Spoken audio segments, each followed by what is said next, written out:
मैं पहले इस प्रश्न का जवाब देना चाहता हूं कि परिस्थितियां बहुत विपरीत हैं, बहुत समस्याएं उत्पन्न हो जा रही हैं और हम अपने आप को रेगुलर नहीं कर पा रहे हैं।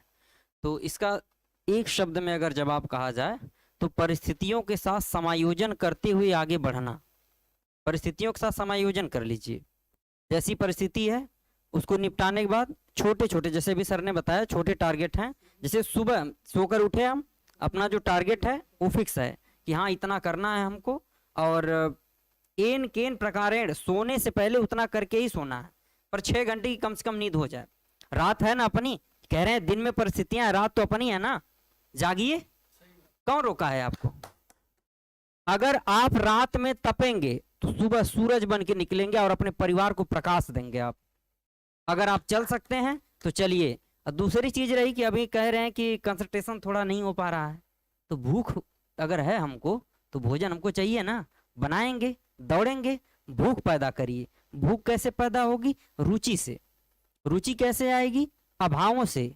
अभाव कहाँ होगा? परिवार में। जब हमारे परिवार में अभाव है तो हमारे अंदर भाव आएगा। कमी होगी तो कमी हमें नीड की तरफ ले जाएगी कि हमें ये जरूरत है तो हम उसके लिए काम करेंगे। जब हम काम करेंगे तो हमको परिणाम मिलेगा। और जैसे हम ज्यादातर लोग जो हैं नौकरी सिर्फ इसलिए पाना चाहते हैं क्योंकि अपने परिवार की परिस्थितियों को बदलना चाहते हैं। जो हमारे परिवार की परिस्थितियां हैं उन परिस्थितियों से हम आगे बढ़ना चाहते हैं, इसलिए हम नौकरी करना चाहते हैं। और एक चीज और कि कंसंट्रेशन अगर बनाना है तो ज्ञानेंद्रियां अपनी सक्रिय करिए। अगर आपकी ज्ञानेंद्रियां सक्रिय ज्यादा रहेंगी, जितना ज्यादा ज्ञानेंद्रियां सक्रिय रहेंगी उतना ज्यादा आप बेहतर कर पाएंगे, कंसंट्रेशन उतना अच्छा होगा। जैसे भी सर ने कहा, बोल के पढ़िए, लिख के पढ़िए, आप टहल कर भी पढ़ सकते हैं। अगर कोई चीज आप रीड कर रहे हैं, आप टहल रहे हैं, तो उसमें भी आपकी ज्ञानेंद्रियां क्या है? सक्रिय हैं। जितना ज्यादा ज्ञानेंद्रियां सक्रिय रहेंगी आप उतना ज्यादा एक्टिव रहेंगे। जैसे कुछ लोग होते हैं कुछ घंटे में एकदम बोर हो जाते हैं। आप कुछ लोगों को आप देखते होंगे कि ज्यादा समय तक वो व्यक्ति बोलता रहता है, काम करता रहता है। लोग देख के हैरान होते रहते हैं कि ये व्यक्ति इतना काम कर सकता है। पर डेली का उसका रूटीन है, वैसा अपने आप को अपनी परिस्थितियों से समायोजित कर लिया है। इन पूरे विश्व में बता रहा हूं, जितने भी लोग हैं, समस्याएं सबके जीवन में है।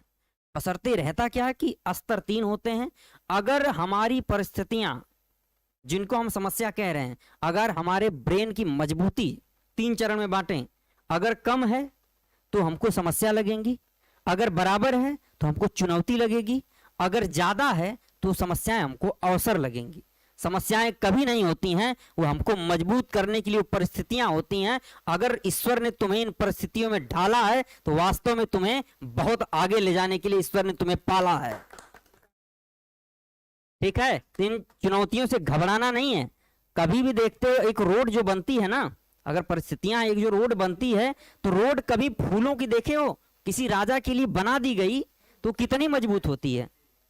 अगर कंकड़ जो है कूट कूट कर, रोलर से चला चला कर अगर बनाई गई है तो वो कितनी मजबूत होगी। तो ईश्वर आपको मजबूत बनाने के लिए कर रहे हैं। ठीक है? मैं माइक अजय सर को देता हूं।